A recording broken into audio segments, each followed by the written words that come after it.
The human ship Earth's voice moved slowly through space toward the massive station ahead.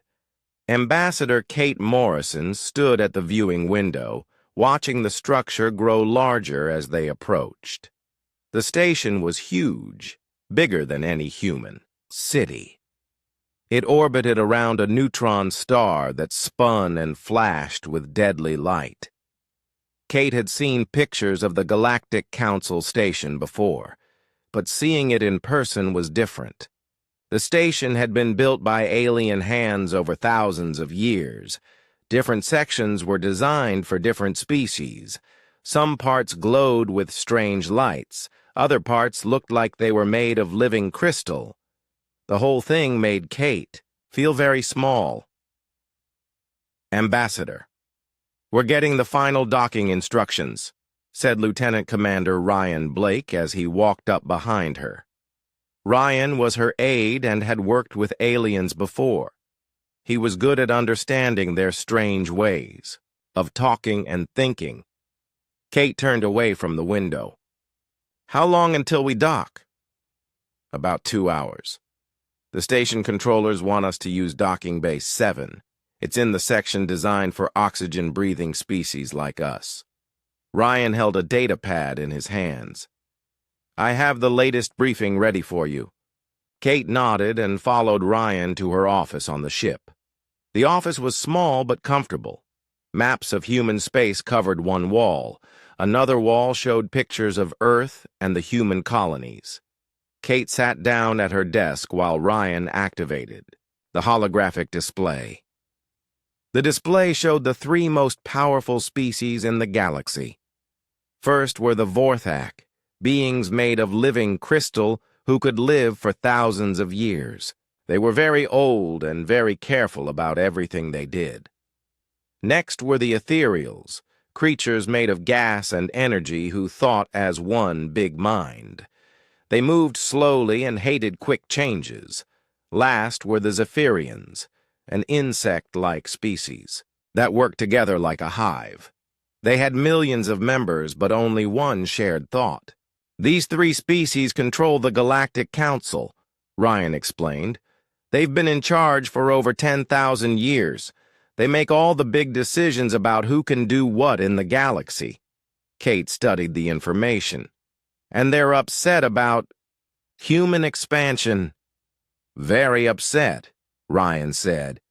"In the last 150 years, humans have settled in 200 star systems. Most alien species take thousands of years to spread that far. The Council thinks we're moving too fast." Kate laughed, but there was no humor in it. "Too fast? We're just trying to build good lives for our people. We're not hurting anyone." "The Council doesn't see it that way. They think rapid expansion is dangerous. They want everything to stay the same as it has been for thousands of years." Ryan changed the display to show human colonies. Bright dots marked each settlement across space. Some colonies were on Earth-like planets, others were on moons, asteroids, or space stations. Humans had learned to live almost anywhere. "Look at this," Kate said, pointing at the display. "We've never taken a planet that belonged to someone else. We've only settled on empty worlds or places too dangerous for other species. We've even helped some of their colonies when they had problems." "I know, Ambassador, but the Council doesn't care about that. They're worried about what might happen in the future. They think if humans keep expanding, we might threaten them someday." Kate stood up and walked back to the window. The station was much closer now. She could see the different sections more clearly. Ships from many different species were docked around the edges. Most of them looked old and moved slowly. Human ships were faster and newer, but there were only a few of them here. "What exactly does the Council want from us?" Kate asked. Ryan checked his data pad. "According to our sources, they want us to agree to strict limits on expansion. They also want us to submit to their oversight for any new colonies. Some reports suggest they want us to reduce our population growth. Reduce our population? That's insane. We're not even close to overpopulating our worlds. It's not about overpopulation, Ambassador. It's about control. The Council has always been able to control expansion because other species expand so slowly. We're different. We move fast, adapt quickly, and don't ask permission. Kate felt anger rising in her chest, but she pushed it down. Getting angry wouldn't help now. She needed to stay calm and think clearly. The future of humanity might depend on what happened in the next few days. "Have you heard anything about what they'll do if we refuse?" she asked. Ryan's face became serious. "Economic sanctions at first. They could cut off trade with human colonies. But there are also rumors about military action. Some council species have been building up their fleets." Military action against human colonies? Kate couldn't hide her shock. They would attack civilian settlements? The Council calls it enforcement action. They claim they're protecting galactic stability. Kate turned back to the display showing human colonies. Each dot represented millions of people living their lives, working hard, raising families. The idea that aliens might attack them because humans were too successful made her sick. "We've never threatened anyone," she said quietly. "We've been good neighbors. We've shared our technology and knowledge. We've helped other species solve problems they couldn't handle alone." "That might be part of the problem," Ryan said. "Some of the younger species look up to humans now. They see how we explore and build, and they want to do the same. The Council doesn't like that." A chime sounded through the ship. The captain's voice came over the speaker system. "Ambassador Morrison, please report to the bridge. We're beginning final approach." Kate and Ryan made their way to the bridge. Captain John Martinez stood near the pilot station, watching the docking procedure. John was a military man, but he understood diplomacy. He knew when to speak and when to stay quiet. "How does it look, Captain?" Kate asked. "The station is impressive," John said. "But I don't like how many ships they have here. There are at least 50 council vessels docked right now. That's more than usual for a diplomatic meeting." Kate looked at the tactical display. John was right. There were too many ships for a simple discussion. The Council was making a show of force. "Do you think they're trying to intimidate us?" Ryan asked. "Probably," John said. "But they don't understand humans very well if they think fear will make us give up." Kate watched as the Earth's voice moved into the docking bay. Soon she would face the Galactic Council and hear their demands. Whatever they wanted, she knew, it wouldn't be good for humanity. The question was whether humans would accept limits on their freedom or choose a different path. The ship shuddered slightly as it locked into the docking clamps. They had arrived. Now the real work would begin. Kate Morrison sat in her quarters aboard the Earth's Voice, reading through files that told the story of humanity's journey to the stars. Tomorrow she would face the Galactic Council, but tonight she needed to understand how humans had gotten to this point. The files painted a picture of 2 centuries filled with both wonder and struggle. Dr. Lisa Chen knocked on Kate's door and entered with a cup of coffee and her own data pad. Lisa was the mission's expert on alien biology and psychology. She had spent years studying why different species behaved the way they did. "I thought you might want to review the first contact records," Lisa said, sitting down across from Kate. "Understanding how we got here might help tomorrow." Kate accepted the coffee gratefully. "Please start from the beginning.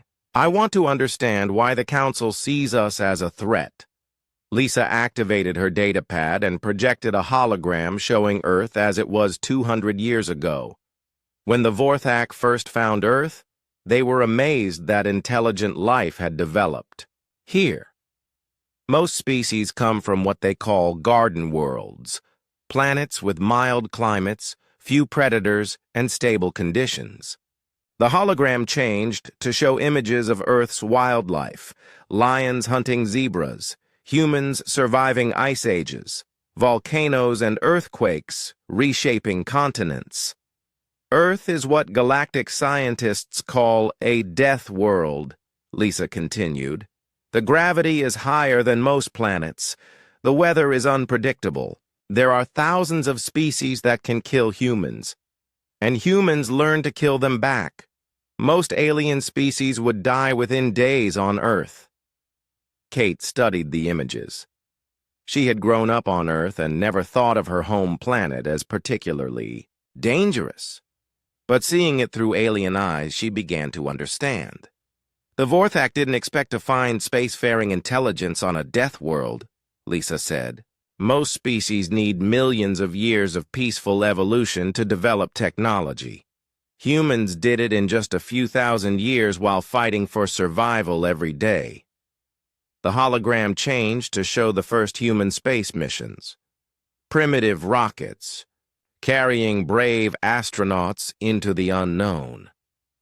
Then came the moon landings, Mars colonies, and finally the breakthrough that allowed faster-than-light travel. When humans first met the Galactic Council, we were still considered primitive, Lisa explained. The Council species had been spacefaring for tens of thousands of years. They had explored most of the galaxy and established careful rules about expansion and territory. Kate remembered the stories her grandmother had told about first contact. The excitement of learning humans weren't alone in the universe. The disappointment of discovering that most aliens were slow, cautious, and not very interested in exploration. What changed? Kate asked. Humans did what humans always do, Lisa said with a smile. We adapted. We learned. We took risks that other species wouldn't dream of taking.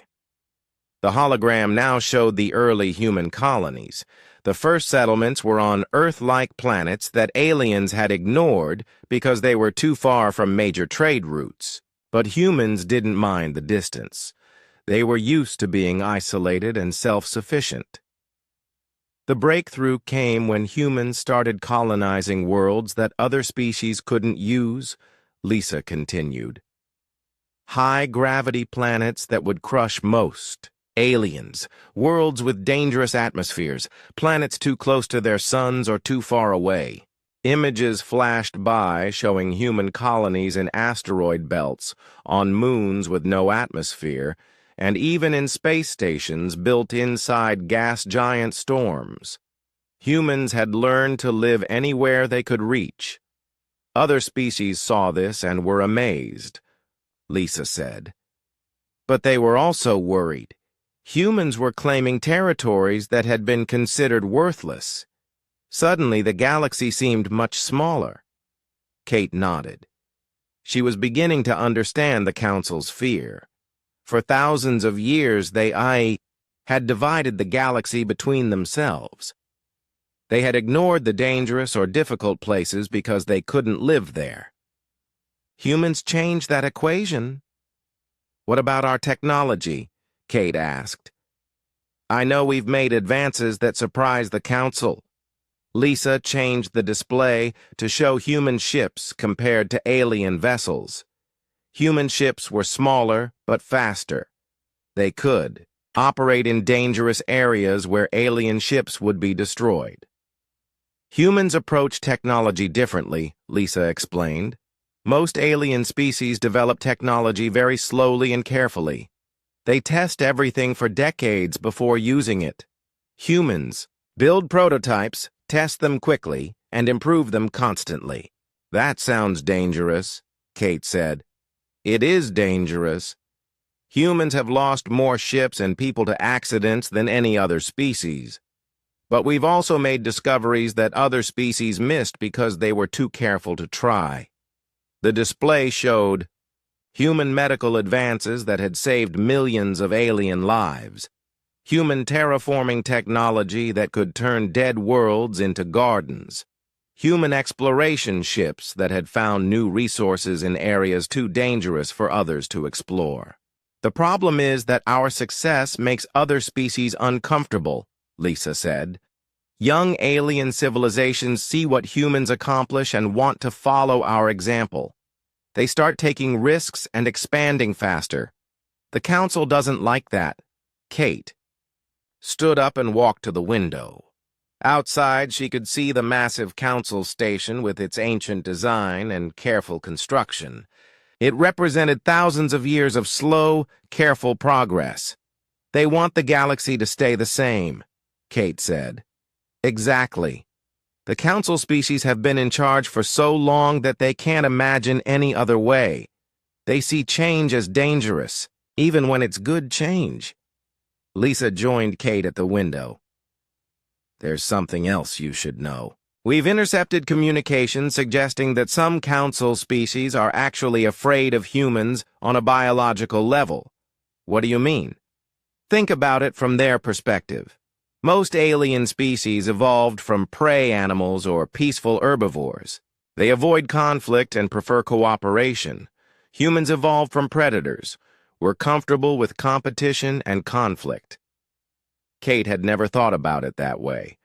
Humans took pride in their competitive nature and their willingness to fight for what they believed in. But to species that had evolved from peaceful creatures, human behavior might seem terrifying.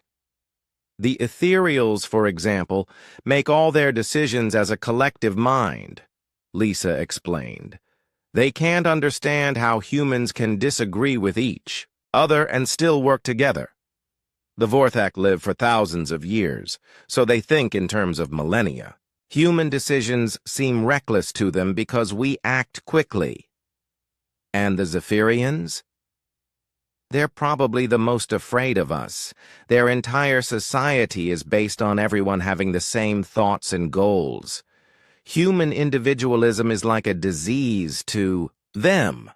They worry that contact with humans will make their workers start thinking for themselves.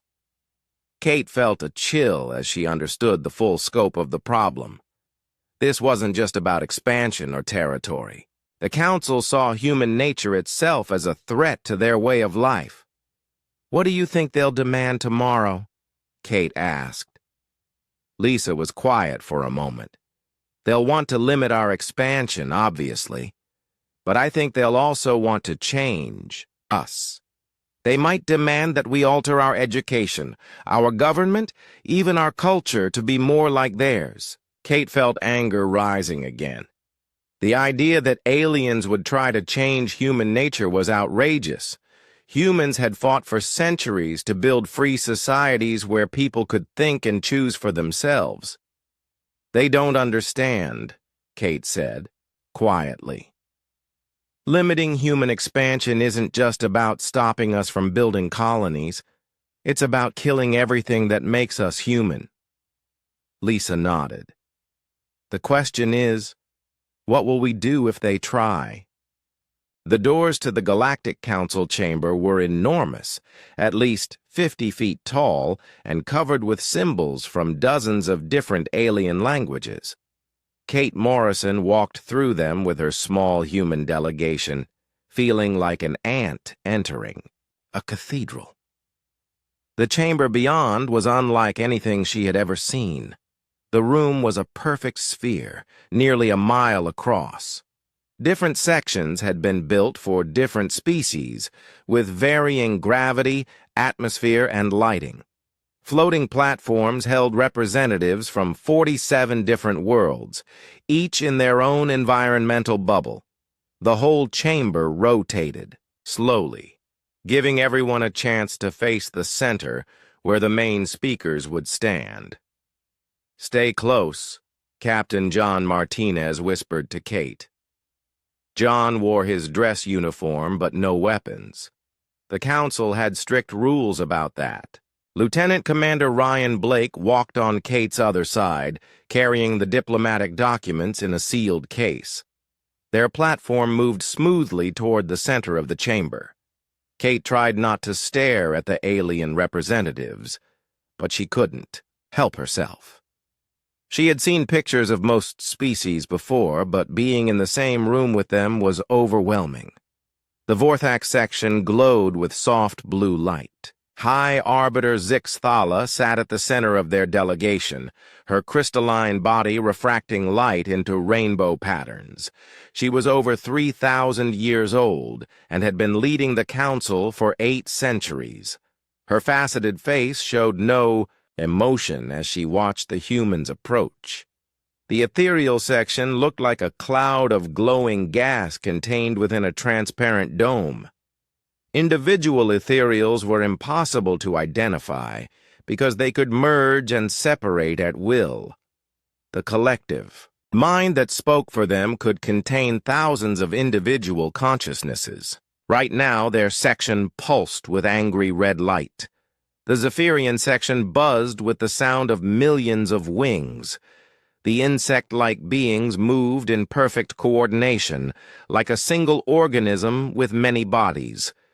Their speaker drone 9981 stood at the front of their platform. It was larger than the workers, with special organs for communication, but Kate knew it had no individual thoughts of its own. "The humans look so small," said a voice from the Aquatic Council section. Kate couldn't see the speaker through the water-filled environment, but she knew several fish-like species were watching from their tanks. "Small but dangerous," replied someone from the Silicon Coalition. The rock-based beings spoke by vibrating, their crystalline structures creating sounds like grinding stones. Kate felt the weight of hundreds of alien eyes upon her. Some representatives seemed curious about humans. Others looked afraid. Most just seemed annoyed that they had to deal with this problem. High Arbiter Zixthala raised one of her crystal arms, and the chamber fell silent. Her voice rang out clearly, translated instantly into dozens of languages by the chamber's systems. "This council convenes to address the threat posed by the species known as humans," she announced. "Ambassador Morrison of Earth, you stand before the representatives of galactic civilization to answer for your people's actions." Kate stepped forward onto the speaking platform at the center of the chamber. A force field surrounded her, providing Earth-normal atmosphere and gravity. She looked up at the alien faces surrounding her and felt a moment of vertigo. Every decision made here would affect billions of human lives. "High Arbiter," Kate said, her voice carrying clearly through the chamber. "I am honored to address this council. Humanity comes here seeking understanding and friendship." The ethereal section pulsed brighter, and a voice like wind through leaves filled the chamber. "Understanding? Friendship? Your species spreads through our galaxy like a plague, consuming resources and disrupting the order we have maintained for millennia." Kate felt her temper flare but kept her voice calm. "Humanity has never violated existing territorial claims. We have only settled uninhabited worlds that other species could not use." "That is exactly the problem," buzzed Speaker Drone 9981. The Zephyrian's voice sounded like 1,000 insects speaking in unison. "You claim worlds that we had designated as buffer zones or future expansion areas. You alter the careful balance that has kept peace in this galaxy." A representative from the Methane Consortium spoke up from their sealed tank. "In our region, humans have built colonies on 3 moons that we considered strategically important. They claim the moons were uninhabited, but they were part of our long-term territorial planning." Kate looked toward Ryan, who activated a holographic display showing the disputed moons. "Those moons had been uninhabited for over 50,000 years, Kate replied. "According to galactic law, territory must be actively used or clearly claimed to be considered occupied. Galactic law was written when expansion happened slowly," said High Arbiter Zixthala. Your species expands so rapidly that our legal systems cannot keep up. By the time we process a territorial claim, you have already built colonies." The chamber erupted in voices as different species began arguing among themselves. Some defended the humans, pointing out that their expansion had brought new technologies and trade opportunities. Others demanded immediate action to stop what they saw as human aggression. Kate waited for the noise to die down before speaking again.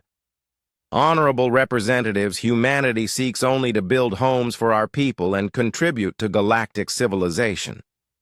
We have shared our technologies freely. Our medical advances have saved millions of alien lives. Our exploration ships have discovered new trade routes that benefit everyone. Your contributions are noted," said the ethereal collective mind, "but they do not excuse your refusal to follow established expansion protocols. Every other species submits their colonization plans to this council for approval. You simply take what you want." Captain Martinez stepped forward slightly, and Kate saw his jaw clench.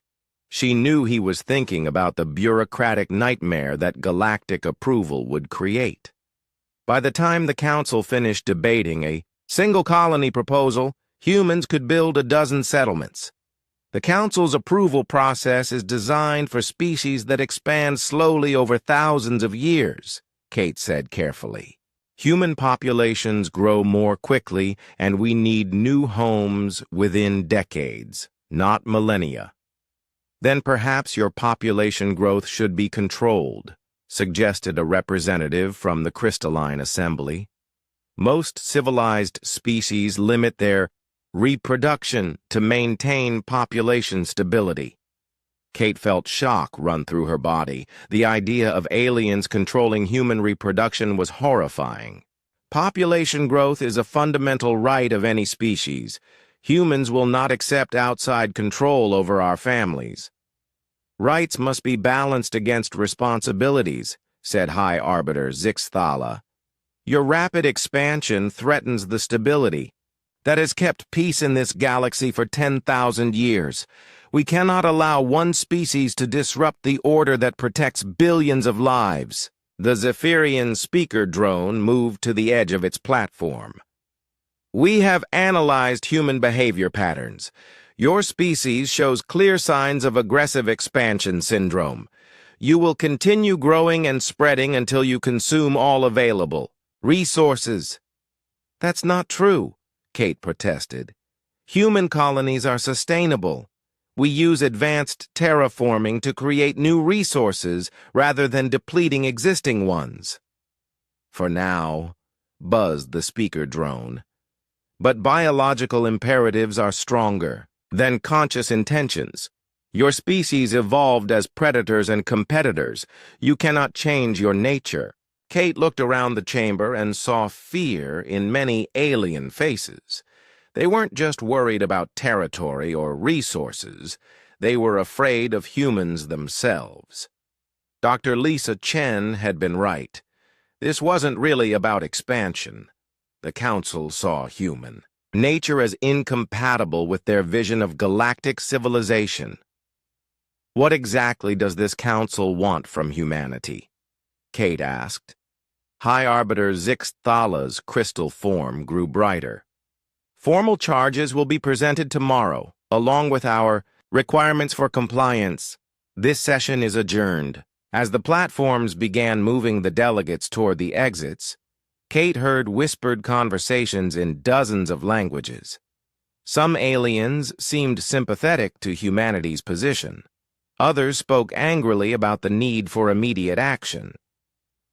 Captain Martinez leaned close to Kate's ear. "Did you hear that threat from the Zephyrians? They talked about biological imperatives like we're animals that need to be controlled." Kate nodded grimly. Tomorrow she would hear the council's formal demands, but she already knew they would be unacceptable. The question was what humanity would do when faced with an ultimatum from the most powerful alliance in the galaxy. As their platform carried them out of the chamber, Kate took one last look at the assembled aliens. Many of them were ancient beyond human comprehension, with civilizations that had lasted for tens of thousands of years. They had built this galactic order through patience and careful cooperation, but they didn't understand humans at all. And that misunderstanding might lead to a conflict that would shake the galaxy. Kate Morrison stood before the Galactic Council for the second day, but this time she was ready to fight. Not with weapons, but with facts, logic, and the truth about what humanity had accomplished. The formal charges had been read, and now it was her turn to defend her species. The chamber looked different today. More aliens had arrived overnight, filling platforms that had been empty before. Word of the human trial had spread throughout the galaxy, and representatives from minor species had come to watch. Kate noticed that many of the newer arrivals seemed curious rather than hostile. High Arbiter Zixthala's crystalline form reflected the chamber's lights as she spoke. "Ambassador Morrison, you have heard the charges against humanity. How do you answer?" Kate activated her presentation system, filling the center of the chamber with holographic displays. Her voice carried clearly to every corner of the massive room. "Honorable representatives, I stand before you today not to make excuses, but to present the truth about humanity's place in this galaxy. We have been accused of aggressive expansion, but let me show you what human expansion really looks like. The hologram changed to show a barren planet covered in toxic storms. This is Kepler 438b, one of the first worlds humans colonized outside our home system.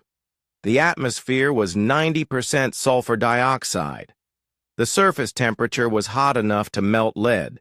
No other species in this council could survive there for 5 minutes. The image shifted to show the same planet 50 years later. Green forests covered the continents. Blue oceans sparkled under a clear sky. Cities of glass and metal housed millions of humans and thousands of alien immigrants. "We didn't take this world from anyone," Kate continued. "We transformed a dead rock into a garden. The terraforming technology we developed here has been shared freely with 43 other species. 12 of your worlds now use human atmospheric processors to maintain their environments." A murmur went through the chamber as representatives whispered among themselves. Kate pressed her advantage. "Let me address the charge of territorial violations," she said, changing the display to show a detailed map of the local galactic arm. Red zones marked claimed territories of council species. Blue zones showed human colonies. Green zones marked joint settlements where humans and aliens lived together. In 200 years of expansion, humans have never settled in a red zone without permission. Every human colony is either in unclaimed space or on worlds that were considered unsuitable for other species. We have, however, received over 3,000 requests from alien species asking to join our settlements. Chief Engineer Paul Davis stepped forward to join Kate on the speaking platform. Paul had designed some of humanity's most successful colonial projects. His presence added technical credibility to Kate's arguments. "The Honorable Ethereal Collective mentioned disruption of galactic balance," Kate said. "Engineer Davis will explain how human colonies actually improve galactic stability." Paul activated his own display, showing detailed technical diagrams. "Human settlements generate surplus resources that we trade with other species. Our mining operations in asteroid belts provide rare metals that are difficult to obtain safely. Our deep space habitats serve as emergency shelters and refueling stations for ships from many different species." The display showed statistics that made Kate proud. Human colonies had rescued over 50,000 aliens from shipwrecks, natural disasters, and equipment failures. Human hospitals treated alien patients with diseases their own species couldn't cure. Human schools educated young aliens whose homeworlds lacked advanced educational systems. "We have been good neighbors," Kate said firmly. "But we have also been good citizens of the galaxy." Speaker Drone 9981 buzzed angrily from the Zephyrian platform. "You speak of benefits, but you ignore the deeper problem. Your species refuses to submit to proper authority. You make decisions that affect the entire galaxy without consulting this council." Kate had expected this argument. "Honorable Speaker Drone, let me give you an example of what proper consultation means. 3 years ago, a plague struck the Rigel colonies. The local species couldn't develop a cure fast enough, and millions were dying. Human doctors had a treatment, but under council protocols, we would have needed to file a formal intervention request." She paused to let the implications sink in. "That process takes a minimum of 18 months. The plague would have killed everyone on Rigel before we got permission to help. So we helped anyway. We saved 4 million lives and stopped the plague from spreading to other systems." The chamber was quieter now. Kate could see that her words were having an impact on some of the representatives. "This is exactly what we mean," said the ethereal collective voice. "You make unilateral decisions based on your own judgment. What if you had been wrong? What if your treatment had made the plague worse?" Dr. Lisa Chen stepped forward to join the defense team. "Honorable Collective, I led the medical team that developed the Rigel treatment.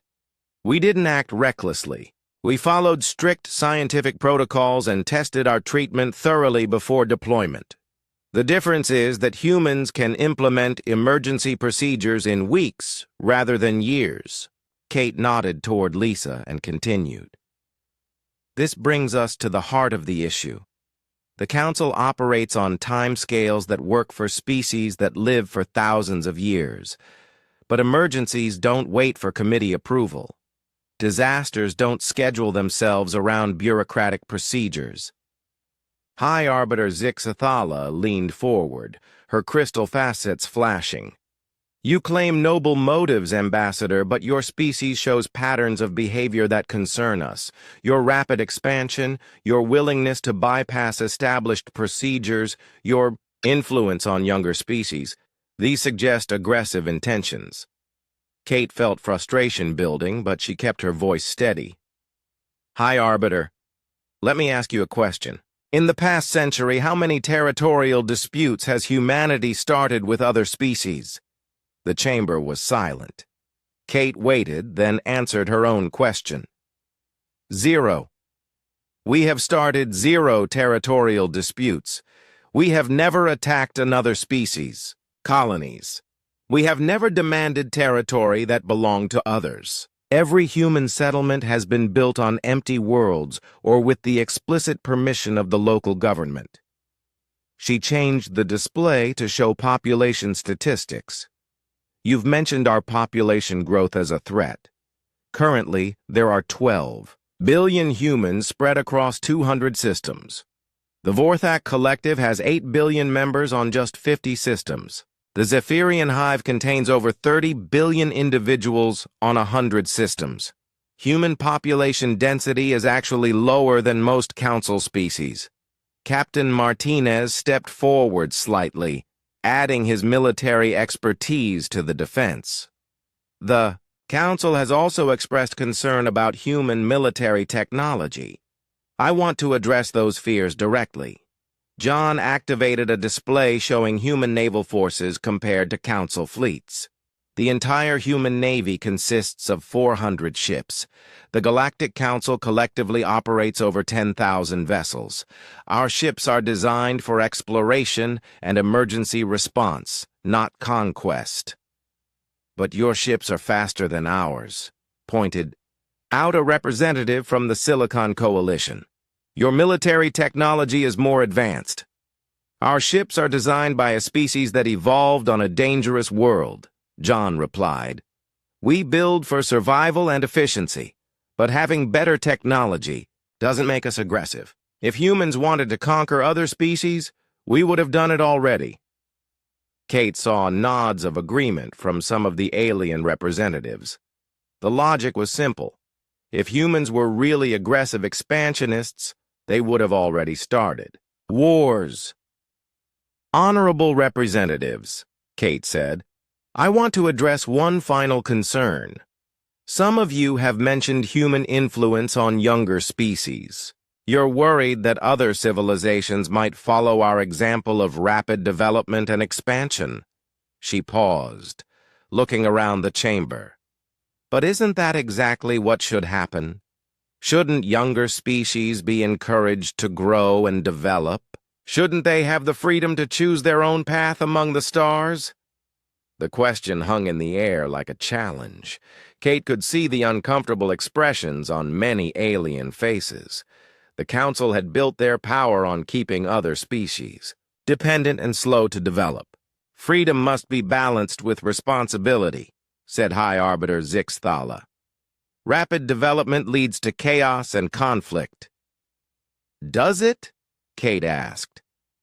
In the past 2 centuries, has human expansion led to increased conflict in the galaxy? Our records show that galactic wars have actually decreased since humans joined the interstellar community. Trade has increased. Technological development has accelerated. More species are exploring space than ever before. She gestured to the alien representatives around the chamber. Many of you are here because human transportation systems made it easier to travel to this station. Some of your worlds survive. Because of human technology, your own statistics show that galactic civilization is stronger and more prosperous than it was 200 years ago. Kate deactivated her displays and stood quietly for a moment. When she spoke again, her voice carried the weight of absolute conviction. Humanity stands accused of being different. We expand quickly because we must.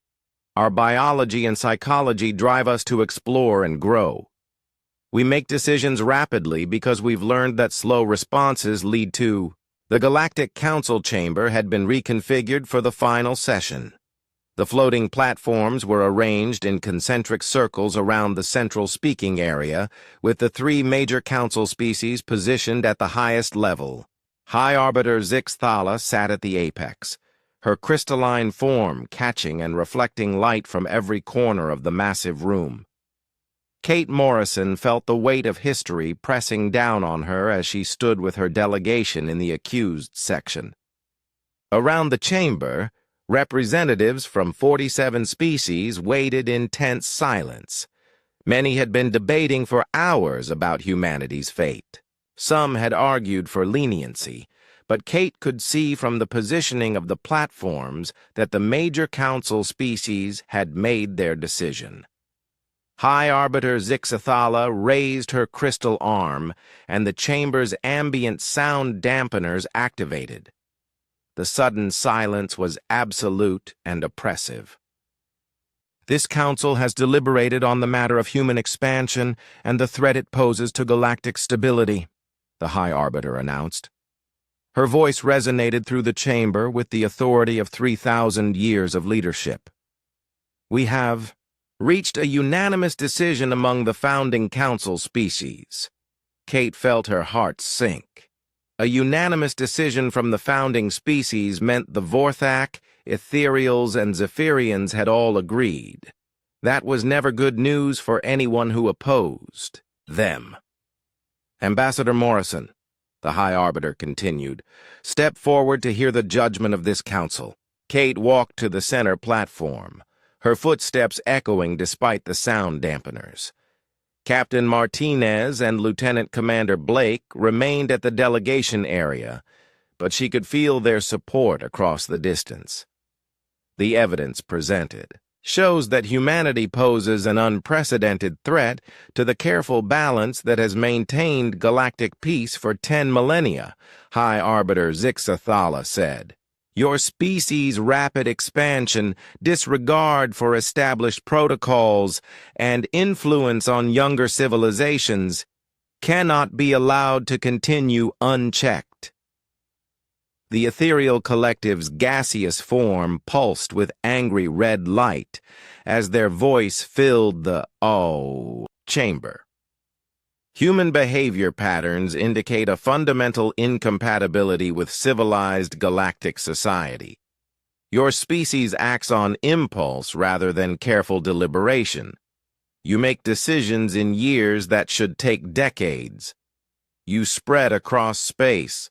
Like a biological infection. Kate clenched her fists but kept her expression neutral. The aliens were describing basic human traits as if they were diseases. Speaker Drone 9981 buzzed from the Zephyrian platform. Analysis of human psychology reveals dangerous individualistic tendencies. Your species values personal freedom over collective harmony. This behavior corrupts younger species who should learn proper submission to authority. Therefore, High Arbiter Zix Thala announced, "This council hereby issues the following ultimatum to humanity. You have 30 standard galactic days to comply with these requirements or face the consequences of your defiance." A holographic display appeared above the central platform, listing the council's demands. Kate read them with growing horror and anger. First, the High Arbiter read, humanity must immediately cease all new colonization beyond your current 200 systems. No new settlements, outposts, or territorial claims will be permitted without explicit council approval. Kate felt as if the air had been sucked out of the chamber. Stopping expansion would doom millions of humans to overcrowded conditions on existing worlds. Worse, it would end humanity's greatest strength, their ability to spread out and adapt to new environments. Second, all human worlds must submit to a galactic oversight committee consisting of representatives from the 3 founding council species. This committee will approve all major governmental decisions, industrial projects, and technological developments. The blood drained from Kate's face. The council was demanding the right to control human civilization from within. Every major decision would need alien approval. Third, humanity must reduce its current population by 40% within 50 standard years. This will be accomplished through mandatory birth control measures and voluntary relocation to designated reservation worlds. Kate couldn't hide her shock. The council was demanding that humans stop having children and effectively reduce their species to a manageable remnant. It was genocide disguised as population control. Fourth, all faster than light. Drive technology must be surrendered to council custody for safekeeping. Human vessels will be limited to sublight speeds except when using council-approved transportation systems. Without FTL drives, human colonies would be isolated from each other. The council was trying to break up human civilization into disconnected fragments that couldn't support each other. Fifth, all human military vessels must be decommissioned and their crews disbanded. Defense of human worlds will be provided by council security forces as needed. Kate realized the council was trying to make humanity completely dependent on alien protection. Without their own military, humans would be helpless if the council decided to enforce even harsher measures. Finally, High Arbiter Zix Thala continued. Permanent council observers will be stationed on all human worlds to ensure compliance with these requirements. These observers will have full authority to investigate and report any violations. The ultimatum was complete, and Kate understood its true purpose. The council wasn't trying to limit human expansion. They were trying to destroy human civilization entirely. Every demand was designed to strip away what made humans unique and powerful.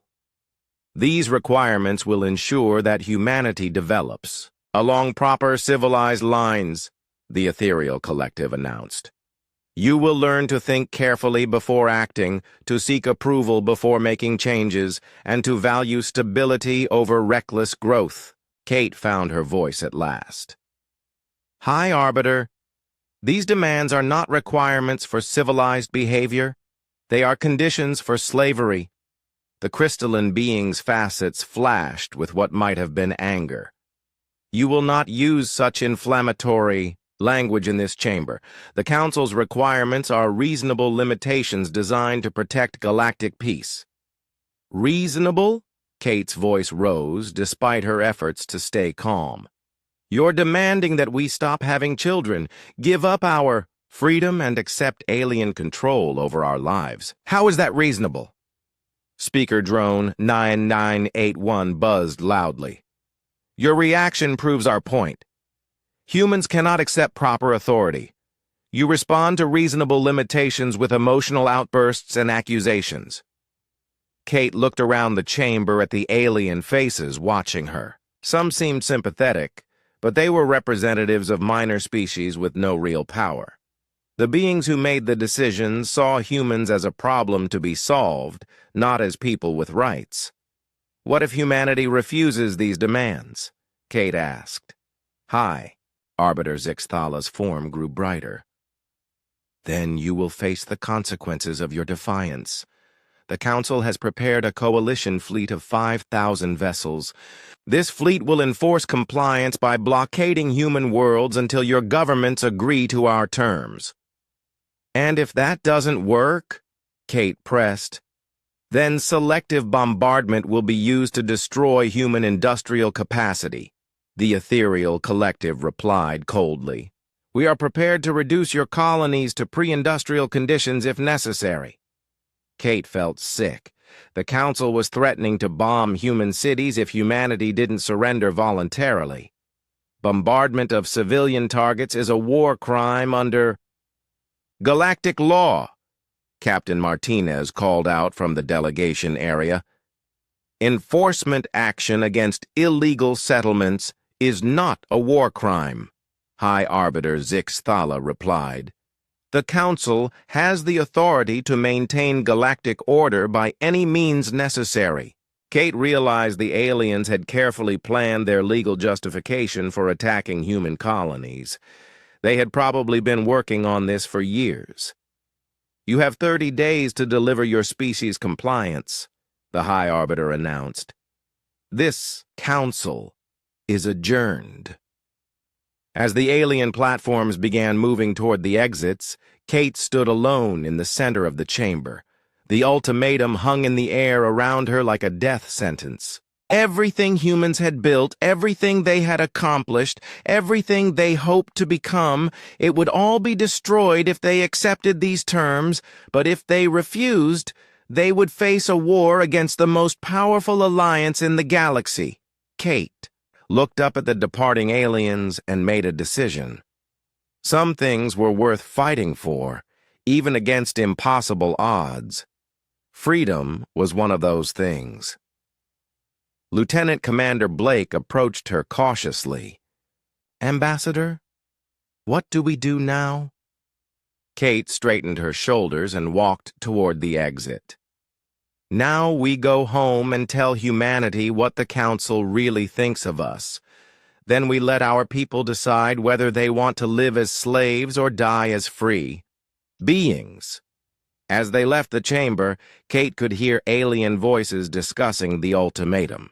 Some sounded satisfied that the human problem would finally be solved. Others seemed worried about what would happen if humans chose to fight. Kate wasn't worried about the fight. Humans had been fighting for survival since they first stood upright on the African plains. What worried her was whether the galaxy would survive what was coming if humanity decided they'd rather burn the whole thing down than accept chains. The quantum entanglement communicator aboard the Earth's Voice hummed with power as it established connections across hundreds of light years. Kate Morrison sat before the device's holographic displays, watching as the faces of humanity's leaders appeared one by one. President Elena Rodriguez materialized first, calling in from her office in Geneva.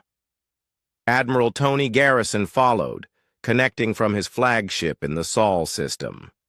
Soon, 12 other faces filled the display. Colonial governors, military commanders, and civilian leaders from across human space. The council session just ended, Kate began without preamble. I need to share their ultimatum with all of you immediately. What they're demanding is worse than any of us imagined. She activated the recording of High Arbiter Zixthala reading the Council's requirements. As the alien's crystalline voice filled the communication chamber, Kate watched the faces of humanity's leaders grow pale with shock and anger. Governor Sarah Mitchell of the Kepler colonies was the first to speak when the recording ended. They want us to stop having children? That's not limitation.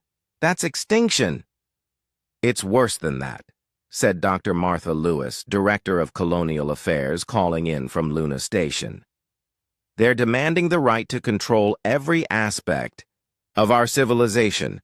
We would become a client species, completely dependent on their approval for everything. President Rodriguez leaned forward in her chair. Kate, what's your assessment? Is there any room for negotiation? Kate shook her head grimly. Madam President, I don't think the Council sees this as a negotiation. They've made their decision about what humanity should become.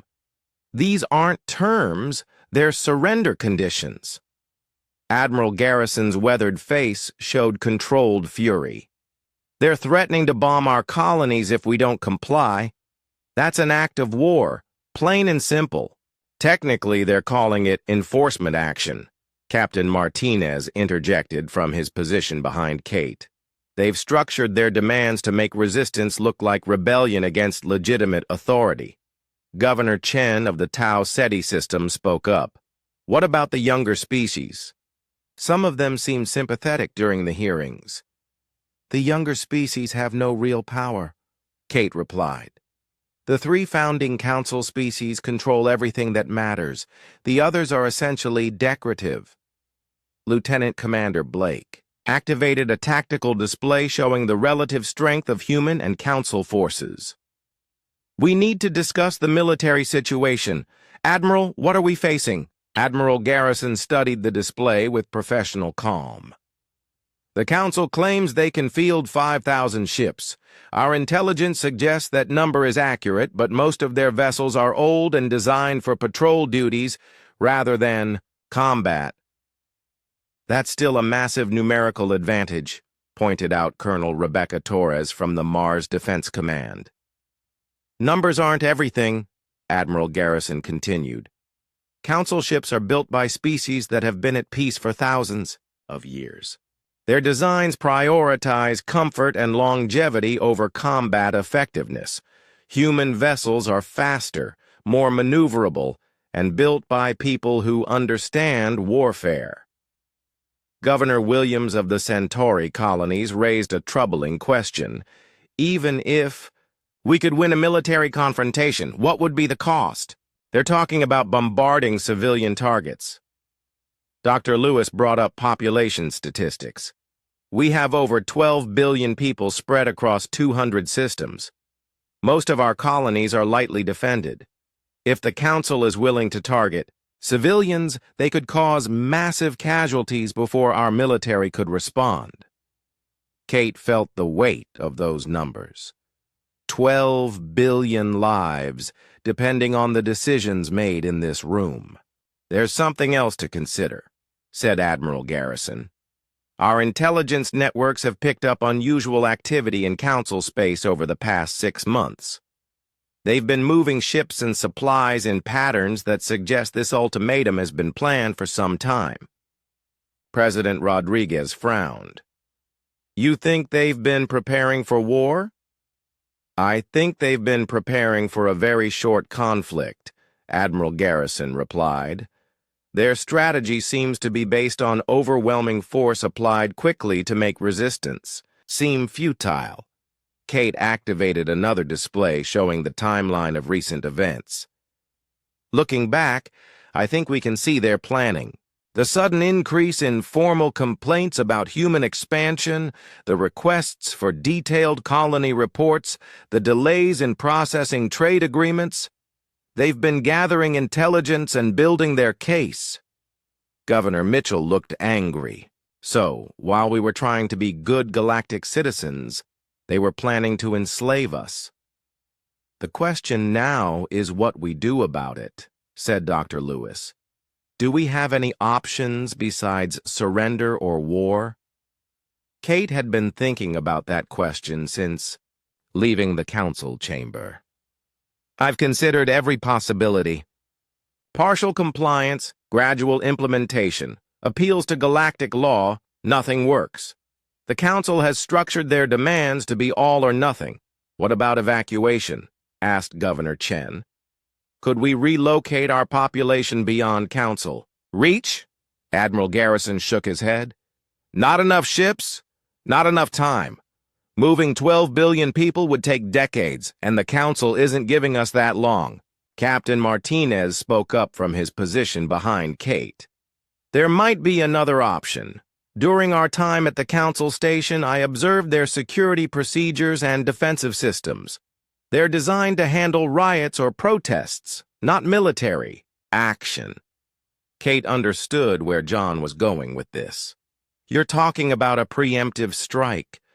I'm talking about demonstrating that humans won't accept ultimatums, John replied. If we could neutralize their command structure quickly enough, their coalition might fall apart. President Rodriguez looked troubled. That would make us the aggressors. It would justify everything they've said about human aggression. With respect, Madam President, Admiral Garrison said, they've already decided we're aggressive. The question is whether we prove them right by defending ourselves or prove them right by surrendering. The communication chamber fell silent as the leaders contemplated their options. Kate could see the weight of decision pressing down on each face in the display. Governor Williams broke the silence. What about the colonies that are willing to negotiate? Some of our outer settlements might prefer limited autonomy to total war. Any colony that accepts council oversight will be used as an example, Kate replied. They'll parade compliant humans as proof that their system works, while using them to pressure the rest of us to surrender. Dr. Lewis accessed her colonial databases. I've been running projections on the Council's population reduction requirements. To achieve a 40% decrease in 50 years, we would need to reduce birth rates to essentially 0 for 2 generations. It's demographic collapse disguised as regulation.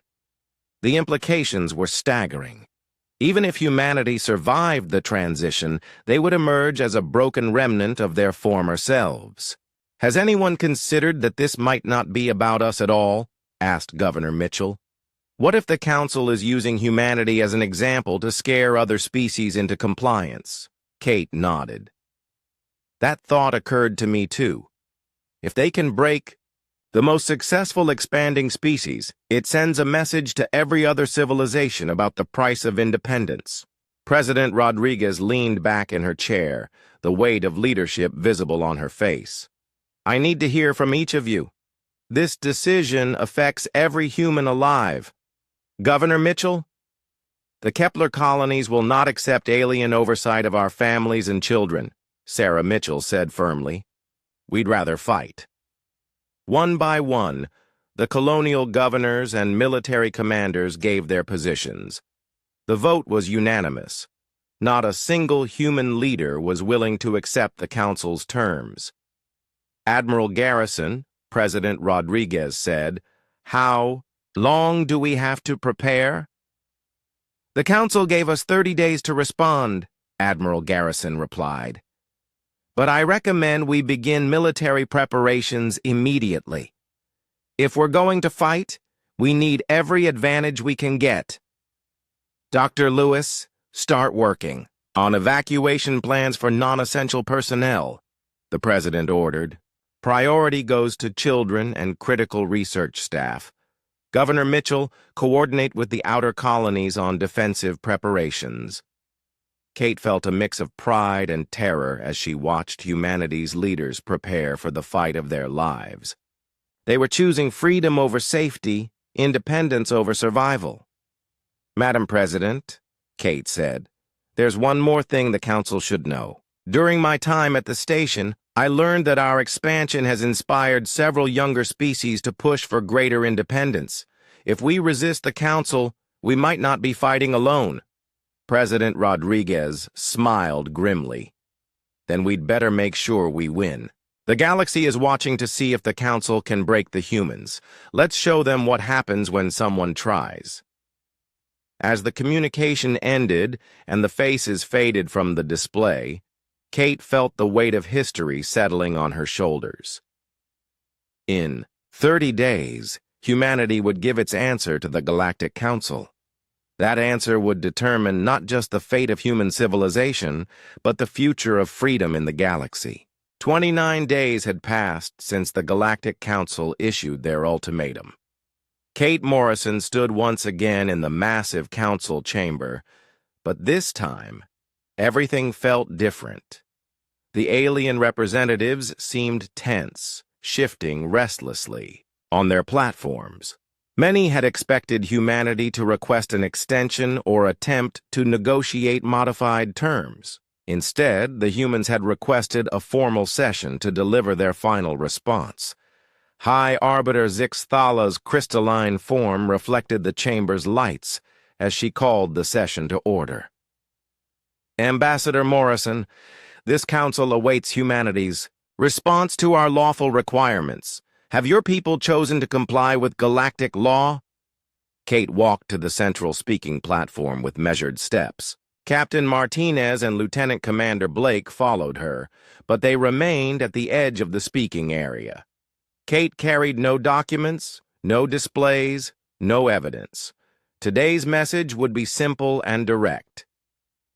"High Arbiter, honorable representatives," Kate began, her voice carrying clearly through the vast chamber.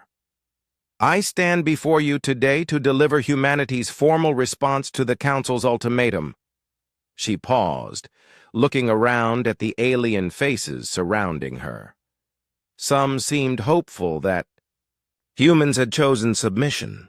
Others appeared nervous about what was coming. For the past 30 days, humanity has carefully considered the Council's demands. We have debated, deliberated, and examined every aspect of your requirements. Our colonial governments have voted. Our military leaders have given their assessment. Our civilian population has made their wishes known. Kate's voice grew stronger as she continued. The answer is no. The chamber erupted in shocked voices as aliens began talking among themselves. High Arbiter Zix Thala raised her crystalline arm for silence. "Ambassador Morrison, perhaps you did not fully understand the consequences of defying this council's lawful authority. We are prepared to enforce compliance through economic sanctions and, if necessary, military action." Kate remained calm despite the threats. "High Arbiter, we understood your words perfectly. You demanded that humanity stop expanding, reduce our population, surrender our technology, disband our military, and accept alien oversight of our civilization. These are not the terms of cooperation. They are the conditions of slavery." The ethereal collective's gaseous form pulsed with angry red light. "Slavery? We offered you the chance to become a mature, responsible member of galactic civilization." "No," Kate replied firmly. "You offered us the chance to become your pets. Well-fed, carefully managed pets, but pets nonetheless. Humanity rejects that. Future entirely." Speaker drone 99881 buzzed angrily from the Zephyrian platform. "Your defiance proves that humans are incompatible with civilized society. You will accept proper guidance or face the consequences." Kate turned to face the insectoid representative directly. For 2 centuries, humanity has sought friendship with the galactic community. We have traded fairly, shared our discoveries, and respected your boundaries. We have saved alien lives, rescued your ships, and contributed to galactic prosperity. Her voice grew harder. But we will not accept chains disguised as friendship. We will not surrender our freedom for your approval. We will not become what you want us to be at the cost of what we are. High Arbiter Zixthala leaned forward on her platform. Then, you choose war with the entire galactic community. We choose freedom, Kate replied. And since this council has made it clear that freedom and membership in your community are incompatible, humanity is formally withdrawing from all galactic treaties and institutions. The chamber fell silent. Even the constant background hum of the station's systems seemed to fade as the implications of Kate's words sank in. Withdrawal? The ethereal collective asked. What does that mean exactly? Kate had been preparing for this moment for weeks. It means that as of today, humanity considers itself no longer bound by any galactic laws, treaties, or agreements. We will no longer participate in council trade systems. We will no longer recognize council authority over our territory or our actions. She gestured toward the alien representatives surrounding her. You want to limit human expansion? Very well, but understand this, we are not just leaving your council. We are leaving your influence entirely. Captain Martinez stepped forward slightly, adding his voice to Kate's declaration. All human military vessels have been withdrawn from council space. All human trade ships have been recalled to our territory. All human diplomatic missions have been closed. Kate continued the announcement that would shake the galaxy. Human colonies are ceasing all economic interaction with council species. Our research institutions will no longer share discoveries with council scientists. Our medical facilities will no longer treat alien patients. The impact was immediate. Representatives from dozens of species began shouting in their own languages. As they realized what humanity's withdrawal meant, many council species had become dependent on human technology and services over the past 2 centuries. You cannot simply leave galactic civilization, High Arbiter Zixthala declared. You are part of this galaxy whether you accept our authority or not. Kate smiled, but there was no warmth in it. High Arbiter, this galaxy is vast beyond your imagination. The Council controls perhaps 10% of its inhabitable systems. Humanity has identified 17 nearby galaxies with suitable systems for colonization. We don't need your permission to reach them. The chamber exploded in shocked voices as aliens struggled to comprehend what Kate had just revealed. The humans weren't just planning to resist, they were planning to leave entirely. Impossible, buzzed Speaker Drone 9981. No species has ever traveled between galaxies. No council species has ever tried, Captain Martinez replied calmly. Human engineers have been working on ultra-long-range drive systems for decades. We've already begun construction of generation ships capable of carrying millions of people to Andromeda. Kate could see the growing panic on alien faces as they realized the scope of humanity's plans. They had expected defiance, maybe even armed resistance. They had never imagined that humans would simply walk away from the galaxy entirely. This is madness, the ethereal collective declared. Intergalactic travel is theoretical at best. You would be condemning your species to death in the cosmic void. Perhaps, Kate admitted, but that's humanity's choice to make. We would rather die reaching for the stars than live safely in cages. High Arbiter Zixthala's crystalline form grew brighter with agitation. Even if such travel were possible, you cannot take your entire civilization. Billions of humans would be left behind. Kate's expression grew sad for the first time during her speech. That's true. Not every human will choose to leave. Some will prefer to stay and accept whatever fate awaits them here.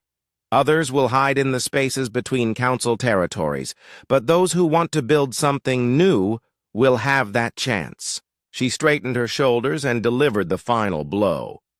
The first-generation ships launch in 6 months. By the time your coalition fleet reaches human space, you'll find empty cities and abandoned colonies will be gone, carrying our dangerous ideas of freedom and independence to places where they can grow without interference. Lieutenant Commander Blake stepped forward with a sealed container.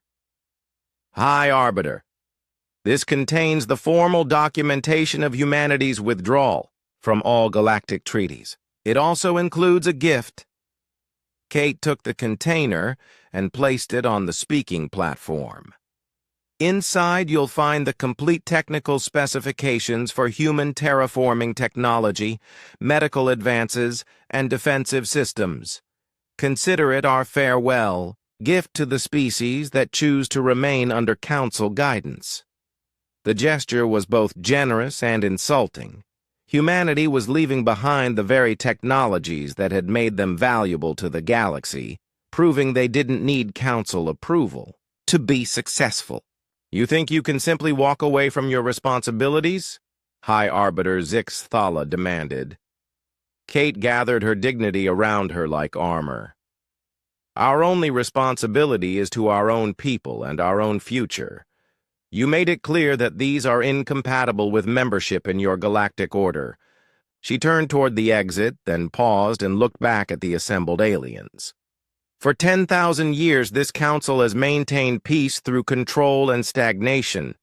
You've built a stable, orderly galaxy where nothing ever changes and nothing new is ever born. Her voice carried across the chamber with absolute finality. Humanity chooses chaos over control, risk over safety, growth over stability. We'll take our chances in the dark between galaxies, rather than accept twilight under your rule. As Kate walked toward the chamber's exit, Captain Martinez added one final comment that echoed through the vast room. To any species that might one day follow our path, the universe is vast enough for everyone willing to reach for it. We'll be waiting among the stars when you're ready to stop being afraid of tomorrow. The human delegation left the chamber in complete silence. Behind them, the greatest powers in the galaxy began to grasp the full scope of what had just happened. Humanity hadn't just rejected the Council's authority, they had rejected the galaxy itself. For the first time in 10,000 years, the Galactic Council faced a problem they couldn't solve through negotiation, intimidation, or force. The humans were leaving, and there was nothing the Council could do to. 3 months had passed since humanity walked away from the Galactic Council, and the consequences were spreading through the galaxy like ripples in a pond. High Arbiter Zix Thala stood in her private chambers aboard the Council station, studying reports that painted a picture of growing chaos. The first shock had been economic. Human colonies had indeed vanished overnight, leaving behind empty cities and automated messages that simply said, "Gone to find new neighbors. Good luck with your stagnation." The immediate impact was staggering. Trade routes disrupted, technology transfers halted, and entire industries dependent on human innovation suddenly left without suppliers. The Rigel Medical Consortium had collapsed within weeks when human pharmaceutical supplies stopped flowing. The Kepler Mining Guild faced bankruptcy as their human-designed extraction equipment broke down without maintenance. Most devastating of all, the Galactic Emergency Response Network had lost 70% of its rescue capacity when human ships withdrew from service. But the economic disruption was only the beginning. Zixthala's intelligence reports showed something far more dangerous spreading through the galaxy. Hope. The first species to follow humanity's example had been the Karathi, a young civilization that had chafed under Council expansion restrictions for decades. Their ambassador had formally withdrawn from 3 major treaties, citing the human precedent of sovereign independence. The Vegan Trade Alliance had followed, then the Centauran Republic, then a dozen smaller species. Speaker Drone 9981 entered the chamber, its insect wings buzzing with agitation. "High Arbiter, we have received another formal withdrawal notice. The Andromedan Mining Collective is terminating all council agreements." Zixthala's crystalline form dimmed with frustration. "That makes 18 species in 3 months. How many more will follow the human example?" "Our projections suggest that 37 species are considering withdrawal," the Zephyrian replied. "The humans have created a template that others can follow. They have shown that resistance to council authority is possible." The High Arbiter accessed her private communications array and contacted the ethereal collective. The gaseous beings responded immediately, their shared consciousness deeply troubled by recent developments. "The situation deteriorates daily," the ethereal voice whispered through the chamber. "Our economic models show cascading failures throughout the galactic trade network. Without human technology and services, many systems are reverting to pre-spaceflight conditions." Zixthala had seen the reports. Alien colonies that depended on human terraforming technology were failing. Medical centers equipped with human diagnostic equipment were closing. Space exploration had ground to a halt as species realized they had become dependent on human innovation. "What news of the Coalition fleet?" Zixthala asked. "Admiral Kethvar reached the Sol system 2 weeks ago." The ethereal collective replied. "He found exactly what the humans promised: empty worlds and abandoned infrastructure. Earth itself has been evacuated except for a small caretaker population." The fleet had been too late. By the time 5,000 council ships reached human space, they found only ghosts. Massive cities stood empty but undamaged. Industrial complexes continued operating under automated control, but their human workers were gone. Most unsettling of all, the planets showed signs of careful preparation. Everything valuable had been removed or destroyed to prevent council use. "The fleet did discover something disturbing," the ethereal collective continued. "Long-range sensors detected massive construction projects at the galaxy's edge. The humans appear to have built 17-generation ships, each capable of carrying millions of people." Zixthala felt a chill that had nothing to do with her crystalline physiology. "They actually did it. They're really leaving the galaxy." Speaker drone 9981's wings buzzed faster. "Our analysts estimate that 20 million humans departed aboard those vessels. Intelligence suggests they are bound for the Andromeda Galaxy using some form of ultra-long-range propulsion we do not understand." The implications were staggering. Humanity had not only rejected council authority, but had developed technology that surpassed anything in the galactic database. They had achieved intergalactic travel, something the council's greatest scientists had declared impossible. "What of the humans who remained?" Zixthala asked. "Approximately 800 million stayed behind," the ethereal collective reported. "Most have disappeared into the spaces between council territories. Our patrols have detected human settlements in dozens of unclaimed systems, but they avoid all contact with council forces." The humans who stayed were proving to be as troublesome as those who left. They had established hidden colonies in asteroid belts, rogue planets, and deep space habitats. Council patrols occasionally detected human activity, but the settlements vanished before investigation teams could arrive. "They've become nomads," Speaker Drone 9981 observed. "Moving constantly, staying ahead of our patrols, impossible to pin down or control." Zixthala accessed another set of reports that made her crystal structure dim with worry. The younger species are not just following human political examples. They're adopting human exploration techniques, human expansion patterns, even human attitudes toward risk and innovation.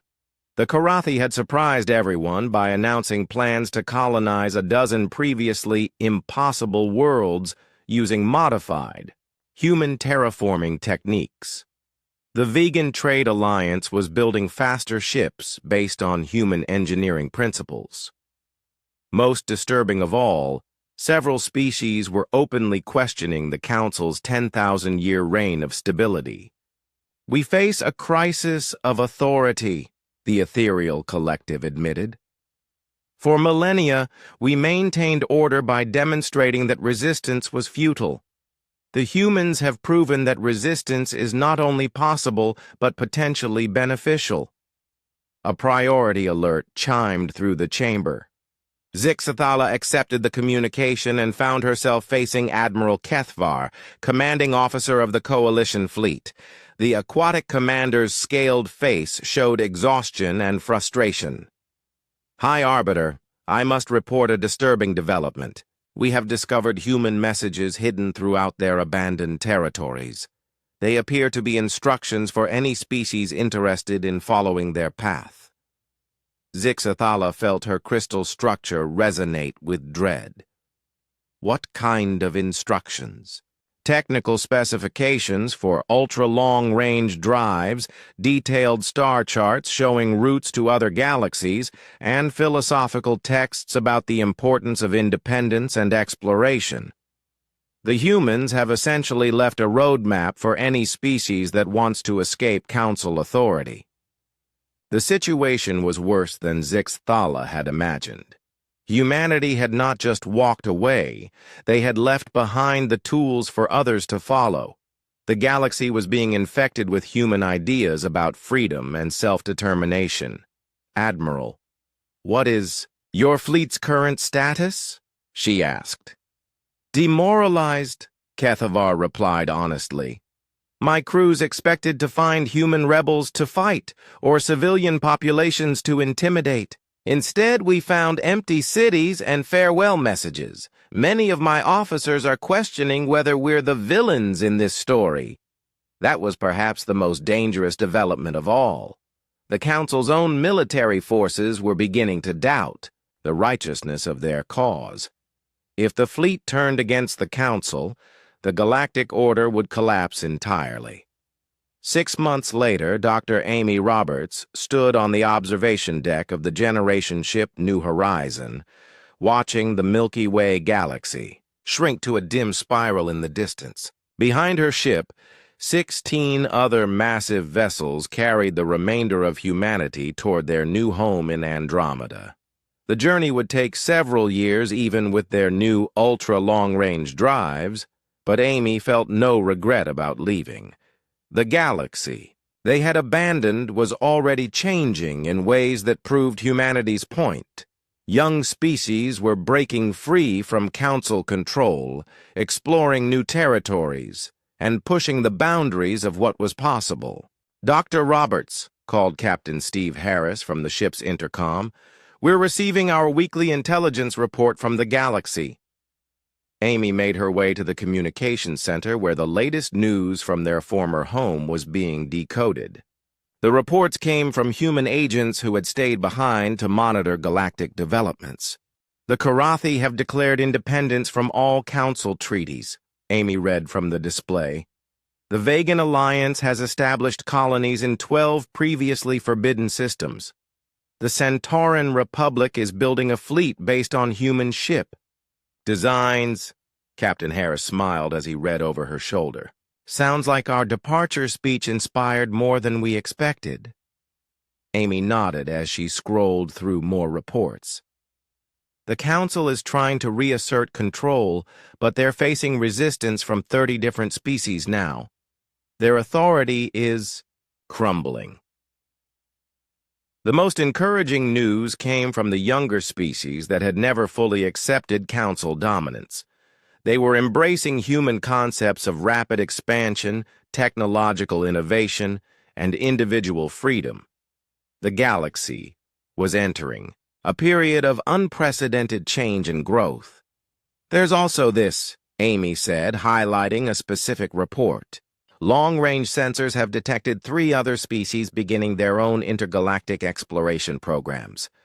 We might not be alone in Andromeda when we arrive. The idea that other species might follow humanity's path to the stars was thrilling. The universe was vast enough for countless civilizations to grow and flourish without interference from stagnant ortho.